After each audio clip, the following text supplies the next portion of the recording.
ফের জাতীয় সড়ক বাইপাসের চাঙর ভেঙে পড়ায় আতঙ্ক। শুক্রবার ভোরে ঘটনাটি ঘটে মালদা শহরের রামনগর কাচারি এলাকায়। এর আগেও একই জায়গায় সিমেন্টের চাঙর ভেঙে পড়েছিল বাইপাস সেতু থেকে। সিমেন্টের চাঙর ভেঙে ফুটো হয়ে যায় বাইপাস সেতুর। এবার উপর দেখা যাচ্ছে সেই ফুটো দিয়ে হেলদোল নেই জাতীয় সড়ক কর্তৃপক্ষের। নাম রামনগর কাচারি এলাকায় বাইপাস সেতুর নিচে বসে একটি ছোট্ট বাজার। চাঙর ভেঙে পড়ায় আতঙ্ক ছড়িয়েছে ক্ষুদ্র ব্যবসায়ীদের মধ্যে। জাতীয় সড়ক কর্তৃপক্ষের সঙ্গে যোগাযোগ করার চেষ্টা করলেও যোগাযোগ করা সম্ভব হয়নি। গত কয়েকদিন ধরে অল্প অল্প চাঙর ভেঙে পড়ছিল বাইপাস সেতুর।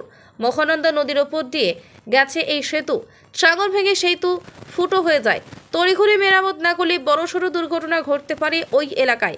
যদিও বাইপাসের চাঙর ভাঙা এলাকায় প্লাস্টিকের ডিভাইডার রাখা হয়েছে, তাতে কোনো যানবাহন তার ওপর দিয়ে চলাচল না করে।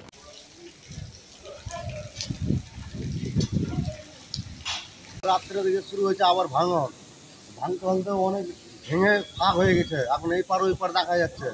তো এর আগেও আমরা জানিয়েছি, আর কোম্পানির লোককেও ফোন করেছি, ফোন ধরছে না, সুইচ অফ। কি মনে হচ্ছে কারো মাথায় এখন তো রিস্কের ব্যাপার না, এটা অনেক রিস্কের ব্যাপার হয়ে গেছে। ওপর থেকে তো গাড়ি যাচ্ছে, আমরা দেখতে পাচ্ছি যে ধাপ করছে। এপার থেকে ওপার দেখা যাচ্ছে। হ্যাঁ, এই পার ওই পার দেখা যাচ্ছে। কোথায় এই জায়গাটা? রামনগর কাচারি বাইপাস। বাইপাস ফুল লাইন। কি নাম আপনার? আমার নাম রাকেশ সিং।